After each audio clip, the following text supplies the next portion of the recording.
Stanley's life, and thank you for all your prayers as well. So this morning we will take a quick look of life of Daniel and see how we can catch up to God's plan. Let us go through the scriptures portion from Isaiah chapter 55, verse 8 to 11. Wherever you are, if you would like to stand and read it, that will be great, but otherwise that's fine too. Isaiah chapter 5, verse 8 to 11.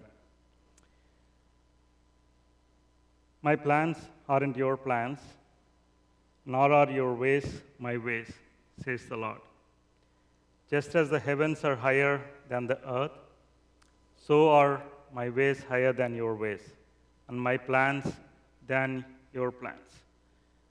Just as the rain and the snow come down from the sky and don't return there without watering the earth, making it conceive and yield plants and providing seed to the sower and food to the eater. So is my word that comes from my mouth. It does not return to me empty. Instead, it does what I want and accomplishes what I intend. May God bless this scripture portion. You may be seated, please. Thank you. So often in life, even in the corporate life or in personal life, we have certain plans for our life, our kids' life.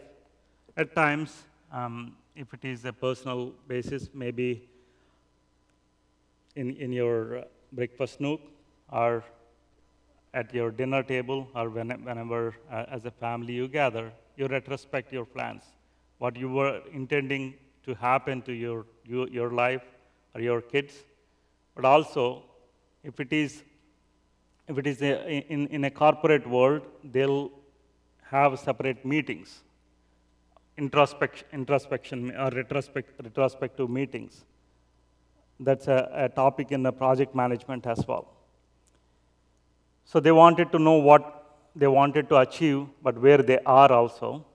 And if there is any need for more resources, if we need to put more resources on the project to achieve what you wanted to achieve, and do you need to reduce some scope so that you will still be successful in delivering what you need to deliver?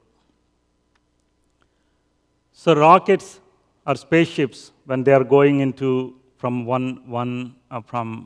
here to either moon or, for example, Mars. So they use gravity of the planets, and they use that for their advantage.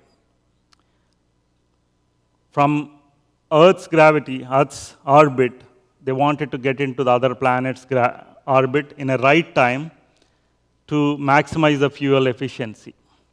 In India, recently, or maybe a year, 2 years ago, they have launched some mission to Mars. They've sent something there, and it was calculated that per kilometer, the cost of the fuel to send the rocket from India to Mars was like 7 rupees. Not even an auto would go at that rate, kind of. So they were saying it's so cheap that a Hollywood movie, cost of Hollywood movie production is much more than what India could send the rocket to the spaceship. So they were taking advantage of the orbit, the timing that it can get into the other planet's orbit, gravity of those objects as well. And at times, if they are not in a right movement, right pace, they burn a little bit more fuel so that they can get the enough acceleration to go where they wanted to go, so that they don't miss the point in time where they need to enter into the other orbit. Flights, often like flights when you start, like they're delayed by a bit, right? If they're delayed by a bit, after you get in, you put your seat belts on, and when they're taking off, little bit after getting up onto the air, like we hear from the cockpit, the pilots mentioning that, hey, by the way, we are late by 15 minutes, but no worries, like we can catch up. What do? when they are late like that, they have to go to the air traffic control and they have to say that this is the path we lost this kind of time. Is it okay for us to accelerate a little bit more so that we can get there on time? If there are no flights on the way, or if it is safe for them, air traffic control gives a signal and then they announce it to us, kind of. So they can accelerate a little bit so that they can get on time. If it is completely by 2, 3, 4 hours late, maybe they may not be able to get there on time, but still, they could make up some time. So in our lives, in our Christian lives, we can retrospect where we are. The important factors of any journey, right? Finishing a race or going from place A to place B is that you start on time. That is definitely important. The pace and the acceleration that you would need to go there, right? For example, from here, if we have to go on a road trip to Chicago, 5 or 6 hours, whatever, but we had to stop on the way 15 minutes or 30 minutes, and then we need to get there on time, then we would go a little bit more than the speed limit or whichever way, but still we would want to catch up at times. But the direction is also very important. The fuel and other resources that are needed to go all the way to your destination is also more important. Paul, after preaching the gospel for several years, and he wanted to retrospect his life as well, to make sure he wasn't going astray. In Galatians chapter 2, verse 2 and 3, it reads like this. Then after 14 years, I went up again to Jerusalem with Barnabas, taking Titus along with me. I went up because of a revelation and said before them, though privately before those who seemed influential, the gospel that I proclaim among the Gentiles, in order to make sure I was not running or had not run in vain. He was like us, he didn't have a complete Bible in his hand. So all that he had was the Old Testament. He was very good at the scriptures in Old Testament. But this new covenant given to him was all given by God through the Spirit. He wasn't sure whether, it's not that he wasn't sure, even though he knows that it is God who is giving, he wanted to make sure that whatever he is doing is not in vain. Whatever he is running after is that he is missing his mark. He wanted to go back to Jerusalem and make sure that he is in line with what others are talking about. And in the further verses, it says that yes, he was in line, so he was happy as well. So now, if we look at our own life, where am I in God's plan? God has intended, as for Ephesians chapter 2, verse 10, for we are his workmanship, created in Christ Jesus for good works, which God prepared beforehand that we should walk in them. God has already prepared good works for us to do. And maybe a time like this, where we have a time for retrospective meetings or introspection, or making sure our own life, are we in God's plan? Are we tracking towards God's plan? Can we check our journey according to God's plans? Did I start on time? Maybe some of us, maybe I missed the time where God intended me to do something, start something. What if I have not started on time? Like we have seen the examples of some flights when they don't start on time. Can I make up anything for it now? Or did I lose that time frame completely, time forever? Am I going in the same pace that God intended? Or am I going in the right direction? Do I have everything I need to finish my race? These are the questions we look at. As we look at, we'll also look through Daniel's life. In a perfect plan like in Daniel's life, what are the things that Daniel has acquired or Daniel did to be in God's plan so that we can learn certain things from him? First of all, in a Christian journey, a decision to follow Jesus Christ is important. Romans chapter 10, verse 9 to 11 reads, because if you confess with your mouth that Jesus is Lord and believe in your heart that God raised him from the dead, you will be saved. For with the heart one believes and is justified, and with the mouth one confesses and is saved. For the scripture says, everyone who believes in him will not be put to shame. Even though this is not our main point, I know many of us have taken a decision to trust the Lord Jesus Christ for the salvation. But if there is someone that didn't make the decision, today is the day of salvation. Because if we haven't made a decision and try working on our own, 1 Corinthians 3, chapter 15 says, if anyone's work is burned up, he'll suffer loss, though he himself will be saved, but only as through fire. Even though you are saved, but your works are not as intended by God, you're gathering a whole lot of mess, but it is all checked in. Even Peter writes about that it'll all be checked through the fire. And if anyone's work is burned up, right, at the end of our life, if our work is not building on precious stones, if it is burned up, we suffer loss. Though we are saved, just so we came out of the fire, but we don't have much in the heaven to have. If we have not made the decision to follow him, then it is today is the salvation. And in a favorable time, I listened to you, and in a day of salvation, I have helped you. I think it is from 2 Corinthians, if I'm not wrong. I didn't get that. Behold, now is the favorable time. Behold, now is the day of salvation. If you haven't made the decision, this is the time that one can go and look at God's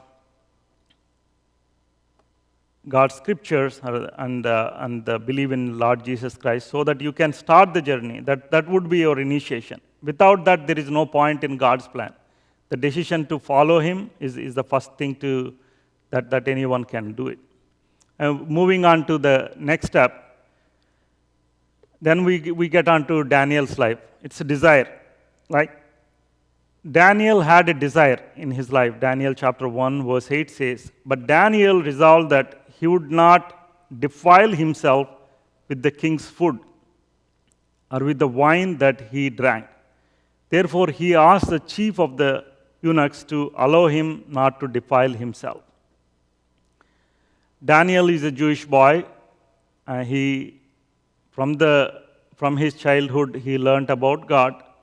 He made whatever decision that we talked about. He already made the decision to follow him. But here comes a point in his life that he was part of this group that is given to the chief of the eunuchs, so that they get a person who is people who are more wiser or who can help the king.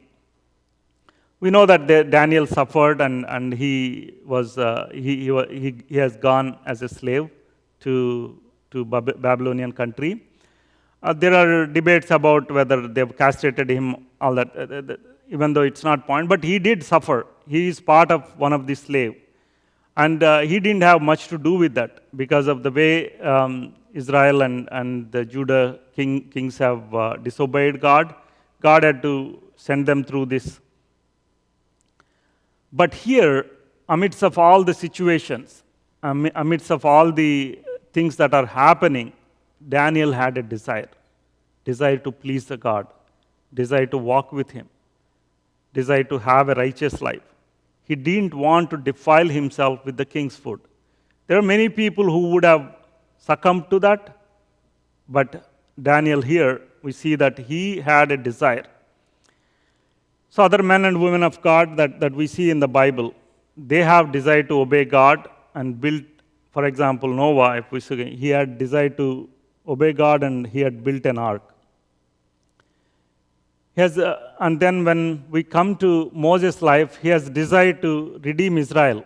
Even though timing was not right for him, his mindset wasn't right. He was depending on his own might at that time. But he had the desire to redeem Israel. Joshua, he says, me and my household. I don't know about you. It is good for you to serve the Lord, but me and my household will serve the Lord. Joshua says in chapter 24, verse 15. He had desired to serve the Lord.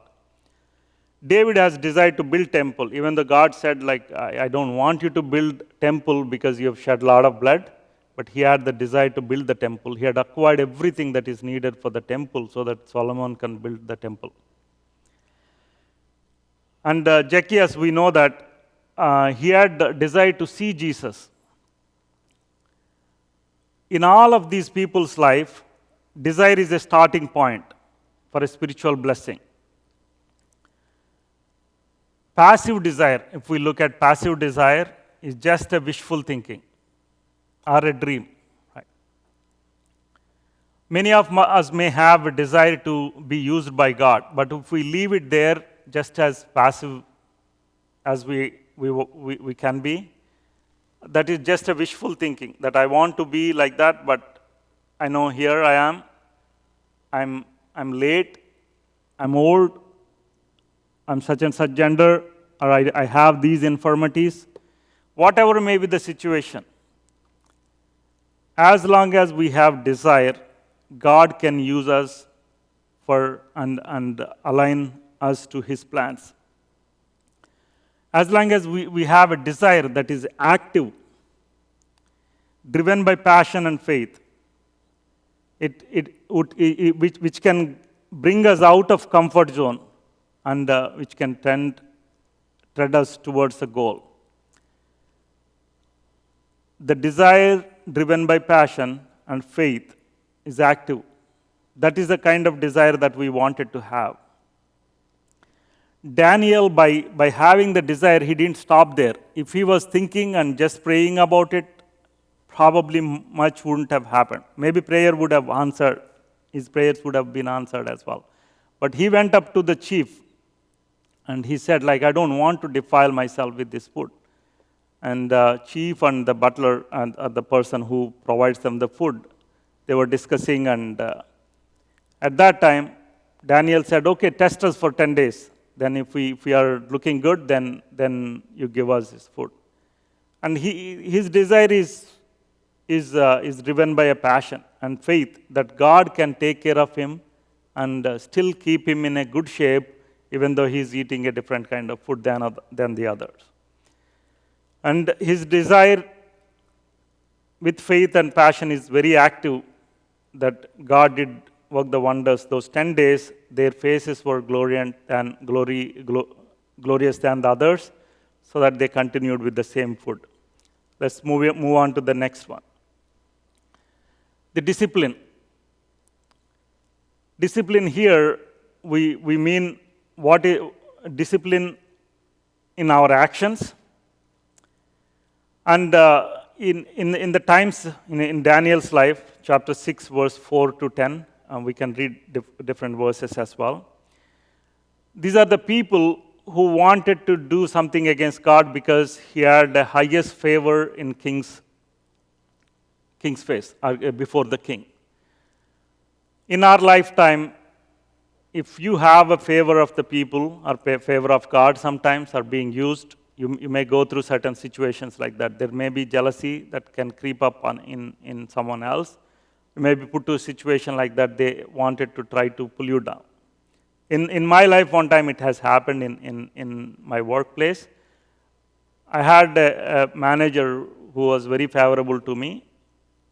I've been doing everything that I can do for those projects. But for some reason, the people that I know very well, people who are my friends, didn't really appreciate that. So they went behind the scenes, sent an email as if it was coming from a third party, an anonymous email, complaining about certain things. And they've talked about so many things, but all in all, it all proved wrong, and within no time, they were all taken out of the projects, or they themselves went out of the projects. Again, to this day, I speak to these people as well. This kind of situations can arise in one's life. It is better to do good and suffer for Christ than in our own bad ways, that if we are suffering, it is better for us to suffer for doing good. Here Daniel is going through such situation. He didn't have, when they checked with him, with his life, there was no ground to complain against Daniel. There was no error or fault in him, Daniel chapter 6 verse 4 says. Except concerning the law of his God. So they found all of his life, they scanned through his life, they thought like, we can't pin him down to anything but except the law of his God. Then you know the story that they all devised against a plan against him, went to the king and said, let's have something that we can only pray to the king but no one else. And then they found that Daniel was still praying. We'll go to that. But here, when it comes to actions, Daniel chapter 4 verse 9, the king himself says, no mystery is too difficult for you because you have the spirits of the gods. So that's a testimony that he has. In his actions, he never felt backwards. Like he was always following God and doing everything again, according to God's will. A discipline needs those actions, but those actions consistently as well. And when we look at Daniel's life, chapter 6, verse 10, it starts with, as he had done previously, he has opened his windows and went towards Jerusalem, or looked towards Jerusalem, and started praying. And he never stopped doing that. And this was a habit for him, always to pray. And they found that, okay, Daniel is now praying to others that other than the king, and they tried to pin him down. And we know the story that God had delivered him mightily out of the lion's den. He was not praying. He was not just praying when he is in trouble or needing some kind of deliverance. He was not praying when entire world is upside down. He was not waiting till that time. It was his continuous movement. He was holding on to the promises, which means that he is regularly going through the scriptures. He was knowing the times through the scriptures. Daniel chapter 9 verse 2 says, as it was spoken with in Jeremiah, this is the time that God is going to deliver. 70 years is over and he started praying. So he was very consistent in what he was doing. I witnessed today, last week, we have so much of power being packed in the members of BLC. The 40 days prayer, there are men and women of God doing that so consistently that they are gathering the power. They are like power packs, power to explode like atom bombs, to do greater things for God. So much of the power of God is stored in these people, that few men and women of God, and this city and country and this world is yet to see what God is going to do through BLC. We also see in Jesus' life, he went up on the mountain by himself to pray. When evening came, he was there alone. He was consistent in going and seeking Father's face. Even though he himself being God, during the days on this earth, he always went up to seek Father's face to pray. Matthew chapter 14:23 says. And Luke chapter 4 verse 16 also says, and as was his custom, he went to the synagogue on the Sabbath day and he stood up to read. So the reading of the scripture is a regular aspect in Jesus' life, and going and seeking Father's face is a regular aspect in Jesus' life as well.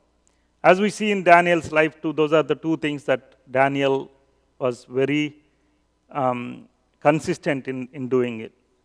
And his regular work ethics and everything was according to God. They couldn't find any fault with him, but he was also consistent in doing what is needed, praying and reading the scriptures.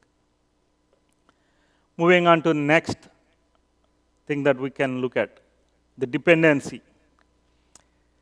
We know that Daniel had decided early on that he would follow God, and he had a desire not to defile himself.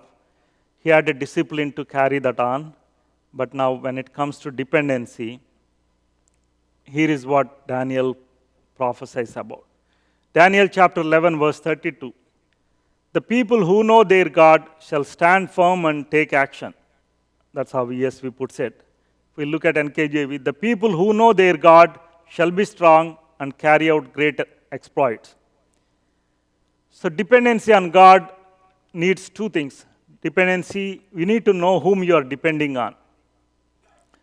If I fell down or slipped, a child comes up, a 3 or 4-year-old child comes up and gives their hand. Oh, I may like it, but would I be able to get up on their hands? If a rope is given to me, if I'm somewhere down, I would like to check whether that can carry my weight or not. Here we're talking about a God who has created the earth and everything in it. So we don't have to worry about that. The God that can bear our weight, bear any pain, that can take us from any situation out. And if we look at those who depend on God, Daniel again, chapter 2, verse 27 to 28. Daniel answered the king and said, no wise men, enchanters, magicians, or astrologers can show to the king the mystery that the king has asked.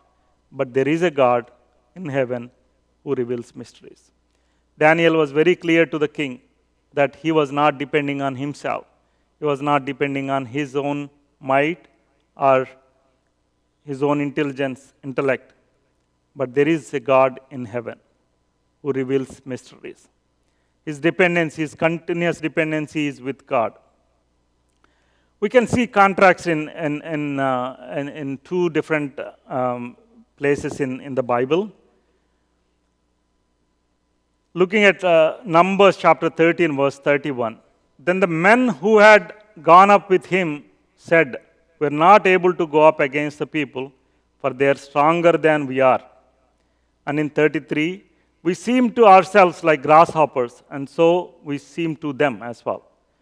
So here, people went as spies before God told them to go and capture the land of Canaan. So they went up as spies. 12 of them went. Out of them, 10 came back and said, oh, those people are they're mighty people. We won't be able to, they're stronger than us. So when we see ourselves, like we are looking at grasshoppers, when they see us also, we are looking like grasshoppers to them. That they can stampede and win over us, kind of. Here, these people are looking at their inabilities, but they're looking at the strength of the enemy than the strength of the God who is sending them. Whereas, if you look at David and Goliath's story, it's the same thing. He knows his inabilities as well. He knows that he can do it, but he was not looking at his inabilities. He's also not looking at the strength of the enemy, who is very strong compared to him. He was a boy, and the Goliath himself is mocking him out. And he said, who is this uncircumcised person that he would defile God's name like this? He was very bold because he was primarily looking at God's strength rather than either his inabilities or enemy's strength. Dependency is on the God's word. Dependency is on the God's doing, not on the world or its wisdom, not on the horses or chariots. As Psalms 146 says, put not your trust in princes, in a son of man, in whom there is no salvation. And Psalm 108, 12 and 13 says, for vain is the salvation of man, with God we shall do valiantly. And here we look, when he had a dependency like that, Daniel prayed for certain aspects, and he said Daniel's prayers were heard on the first day. Later God says, even if Daniel prayed, I will not listen, in a different context. That means like God was putting Daniel in a place where anything that Daniel asked, I'm obliged to give kind. Because his utter dependency is not with him, not on the enemy's strength, but on dependency is on God's strength and what God can do in his life. If we go back and look into the summary, right? So dependency demands, we looked at that dependency demands knowing God's abilities and understanding our inabilities, his strength and our weaknesses, but not fearful about the enemy. So going to the next slide in summary. There is a natural tendency in every step of the way, whether when we take a decision, when we wanted to take a decision, Satan doesn't want to get to that, and people always try to put Jesus as the next. I was wondering the other day when I looked at a placard, someone shared it on Facebook saying that very young people were saying that I'm going to hell, I'm okay with it. So there is a natural tendency in this world that hell is okay kind of place. But we know that, knowing the scriptures, that it is not a place that is intended for us.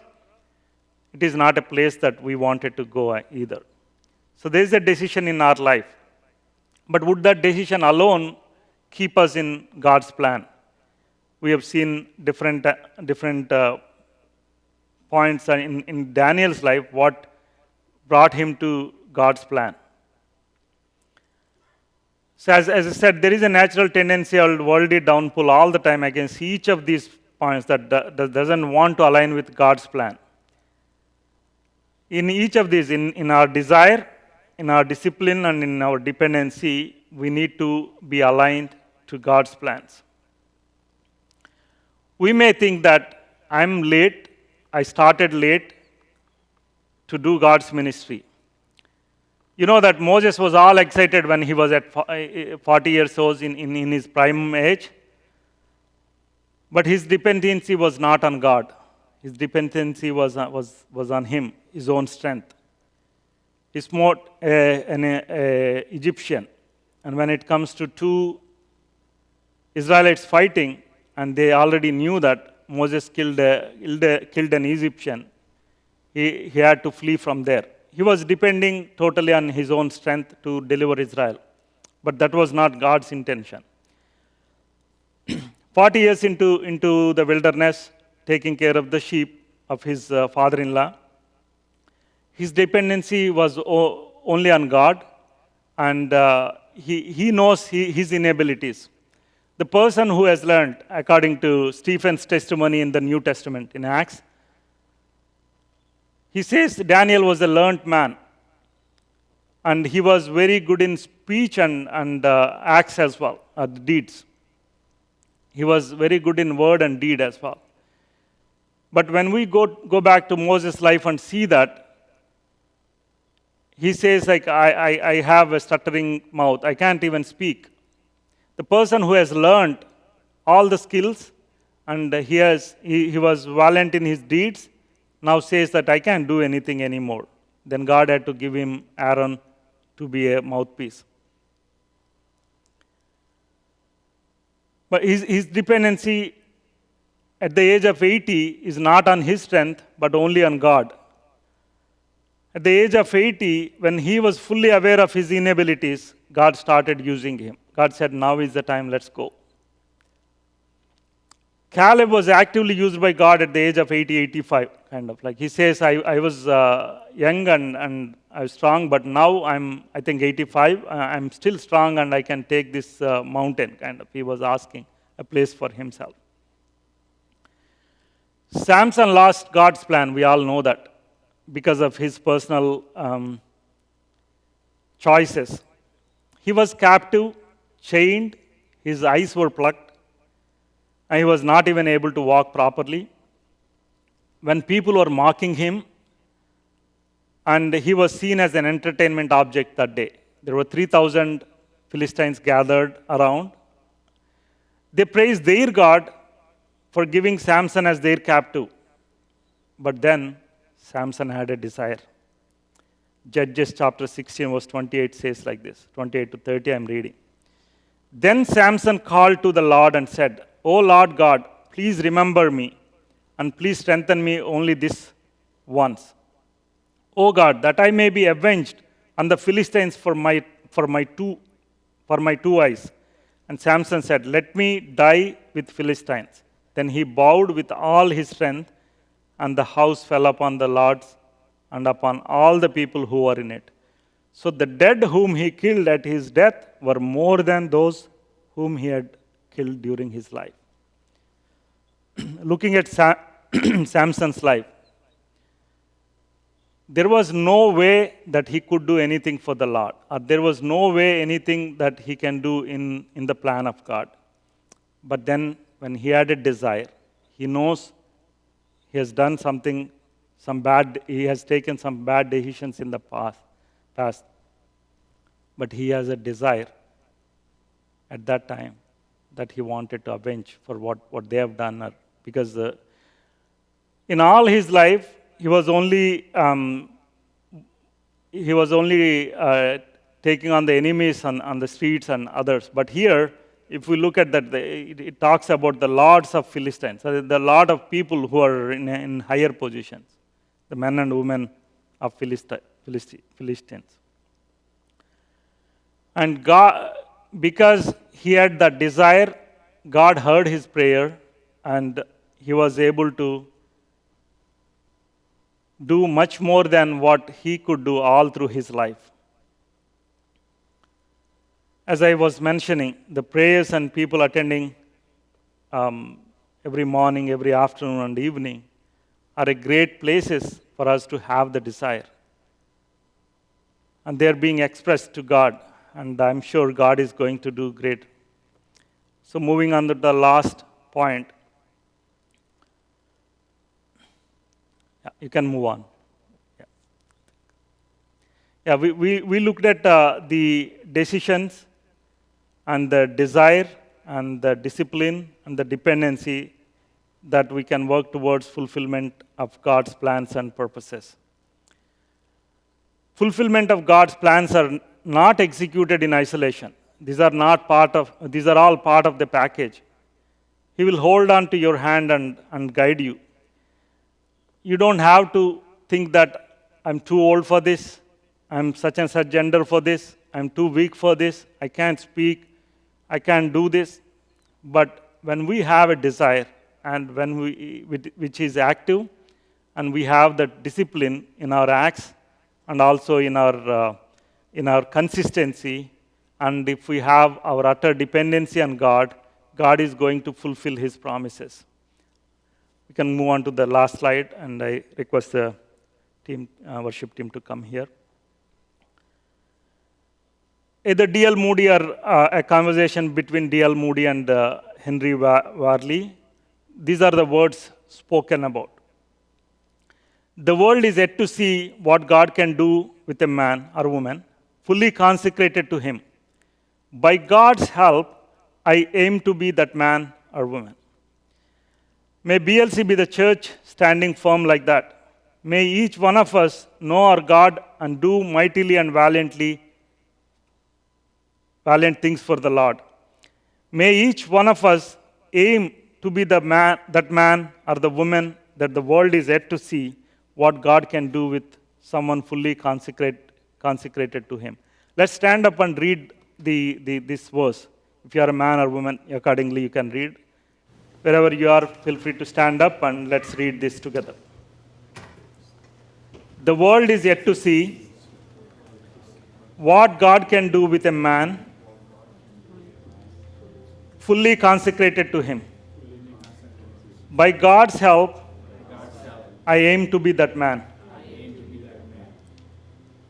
Let's thank God and let's close in prayer. Loving Heavenly Father, thank you very much for the time that you have given to us. Thank you for your word. Thank you for the faithful men and women of God in this church, Father. Thank you for everything that they are doing and the volunteering work that they are doing through worship, through songs, through music, and through word, Father, through all the ministries, Father. And thank you for the immense desire for each one of them that you have given, that each one of them be used by God, Father. We seek your grace, whatever may be our life situation, Father, whatever we are going through. We know that when we have a desire that is active, combined with passion and faith, Father, you're the one who can help us. When we have our priorities right, when we act according to the discipline and consistently, Father, you're the one who can help us in every situation in our life to align ourselves to your plans, Father. When we have our utter dependency in you, Father, you're the one who is going to take us into your shield, your hands, and deliver us from everything that we are going through, but also do mighty and valiant things through us in this life, Father. May each one of us have this desire to serve you, Father, to do mightily and valiantly for you, Lord. May each one of us see the day, may each one of us have that aim to be that man or woman of God in this world, Father. I pray for everyone at BLC and around the world as well, Father. May your word be known. May your word be proclaimed. May many souls come to your presence, Father, through each one's efforts, through your plan, Father. Help us to partner with you. Let your name be glorified in everything we do, Father. Thank you, Jesus. Thank you for everything that you've done. In Jesus Christ's name, I pray. Amen.